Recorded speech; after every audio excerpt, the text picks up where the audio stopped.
Class. I'm like a child in a sweet shop.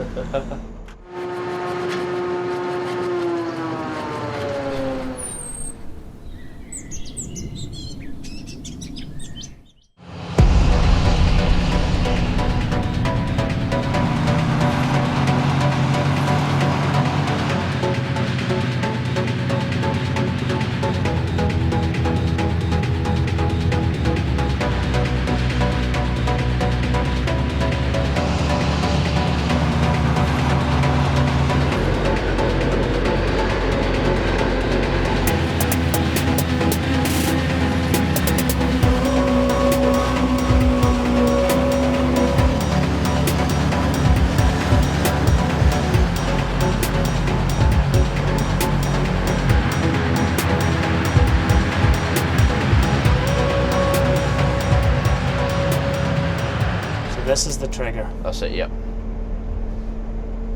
And if I hold the trigger and do that, she'll reverse the same. That's it. I'm a gear stick man. I'm used to a harvester repel. No, but I just am, and I'm very, very adamant about that. That's why I haven't got used to driving this style of harvester yet. So it's all on how I do this, you tell me. That's it, yep.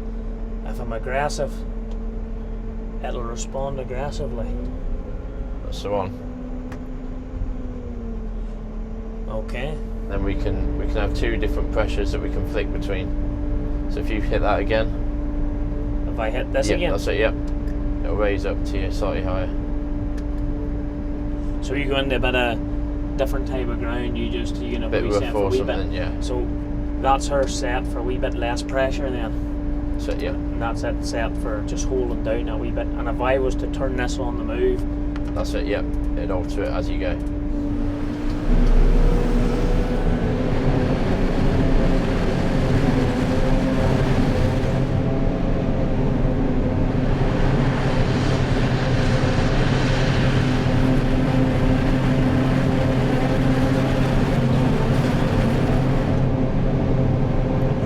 You can hear you get the sense of the power behind you, get a real, I call it a suck of the fans or the engine behind you there. But you have a V12 engine in there, like, so what do you expect? Like, I'm just cruising, like, I'm not even going to push it just because it's my first time. Yeah, no. The joystick does sit nice in the hand. I think I would rather me shoot up here and then the other way around. I think it's the other way around in some other ones, and I think that's just me. I find my thumb sits to this one more. Right, yeah. That would be me. If it was me, I think I would change those two around. That's probably, no one has probably said that, but... No, I mean, everybody's hand sits slightly differently, doesn't it? Some people really like it.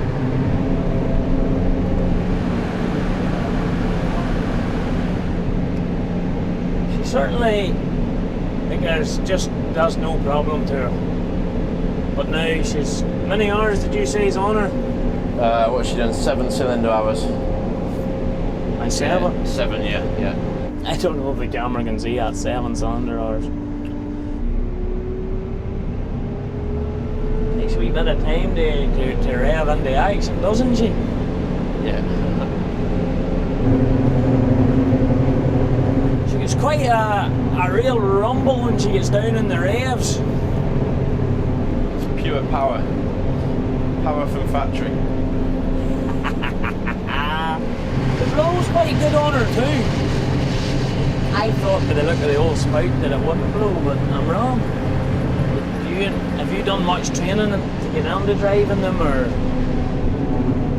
Yeah, I did a bit, and to be honest, it's one of those things that until you get in the field and have a go yourself, that's where you learn, isn't it, in the field? Yeah. That's it, out round the front of me. Good man. Alright, so we're trailer. That's sexy for the camera. That's the way it's meant to be. Now, who's the best harvester driver ever? For sure.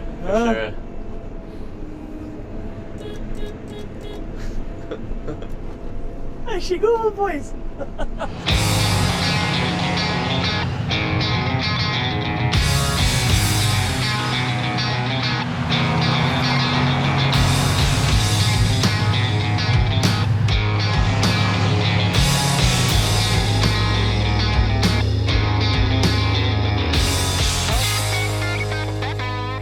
finally, we've got to see the Fendt Katana. Not only have we got to see what most people know as the 65, this is actually the 85. I'm going to start at the front. I never was a fan of the Kemper header and the John Deere. Fendt assure me they have sussed it, they have it sorted. I don't know. That one's out for debate. Me and Kemper headers just don't totally agree. But they have done some things that make it slightly different. Like they have it on a roller, sort of similar idea as you get in the Krone, which I do think is a great job for following the ground and contour. And they have got their drive lines where it's all very to the speed and the hydraulic and all the rest of it. But the one big thing, once we get back off the Kemper header, so if we can forget about that Kemper header in the meantime, Fendt has went down the same route as Krone went down with the 6-feed rollers. And we have seen that through all the Krones that we have ever videoed and watched. They're practically unstoppable on grass, and we've been, a lot of that we believe is down to that extra feed roller squeezing that grass in before it gets back into the chopping cylinder. As you can see, up into the wheel arches, 42s are going to be practically impossible to put them on.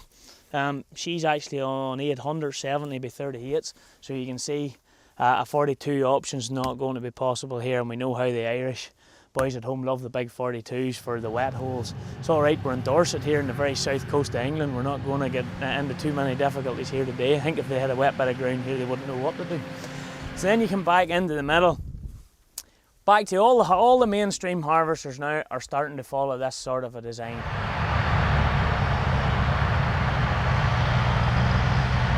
Ideally, you don't want to be doing a lot of grass with the processor that's in. It's alright 50, 60 acres, a bit of whole crop or a bit of changing over, but you'll swap that once in mode. And I am assured by Fendt that depending who's driving the forklifts and all the rest of it, you'll put that in quite literally a few minutes, 5, 10, 15 minutes, right from probably ground in. But once it's in position, it's a 5-second job, which is what people are looking for now when it comes to getting these harvesters. It practically sits here when it's in grass mode, and you hit these two buttons here, or these buttons here, and it just literally sets the processor down in. So there's good room in here for working around that. Now we get into the interesting bit. What can I say? Big is beautiful. V12 MTU. Some people maybe go MTU. For me, MTU might as well be Mercedes. I think it's Mercedes mixed with Daimler mixed with, I don't know what it's all mixed with. But Fendt has opted for the V12 MTU engine on the 85, which is supposed to put out 850 horse. And then the 65 is the V8 Mercedes engine, not MTU engine, which is again, I think, rated for 650 horse or what it's meant to be. What have Fendt done? Fendt have went for putting the engine in, as you can see the shape it's in, long ways. They haven't put it across the back. When you ask the question, the answer is, we believe it cools better. Come round to this side, you see the V12 again, up into the 90 degree, up into the gearbox, which is coming forward and driving the belt drive. That's the way they've went for. When we ask the question, how much power are we losing? The answer is very little. Nobody likes to give away this classified information. But one interesting fact is that actually within inside this drive, there is like a gearbox that when you're in eco power, your engine's running at 1600 RPM as opposed to the 20, whatever it is, or I don't know what actually she is, 21. And as opposed to 21, she's down to 16, but she's still running the drum at 1100 revolutions per minute, or her maximum revolutions per minute. So that's how the eco powers. There's actually a separate sort of gearbox in there that allows that. One other big feature in the Fendt when we're at the back end is the suspension, which I've had a play with in the field, and it is a great job when you're going to cross the rough ground and that, and the suspension, super job. Just look at that. I'm going to be 100% honest with you. There's a few things I would want changed. My hand didn't lie to the lever the way I'd like it to. Where the controls for lifting and lowering the rail should have been for moving the spout. My thumb just sat nicer to it. That's the one I'm using the most.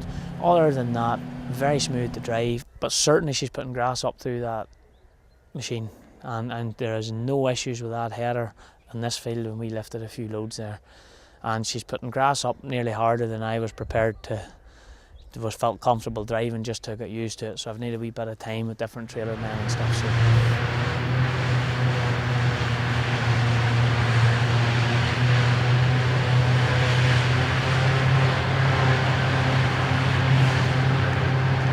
So don't really know what they're trying to achieve with it, or what their intention is, or where their marketplace is. I think the marketing strategy is that they understand Fendt, understand that the harvesters, the smaller harvesters, harvester horsepower is always getting bigger. So I think they believe that the 65 will be the future harvester, the future one of choice. Fendt's policy at the minute has been trying to roll it out in the south part of England, and over the next period of time they're going to start and roll them forward. I think this is the demonstrator machine. It's going to make it up hopefully at least the length of the borders up towards Scotland, so it's going to take a wee bit of time before this machine gets rolled out everywhere and they get dealers and they get happy and they get testing, and that's what it's doing in this farm today.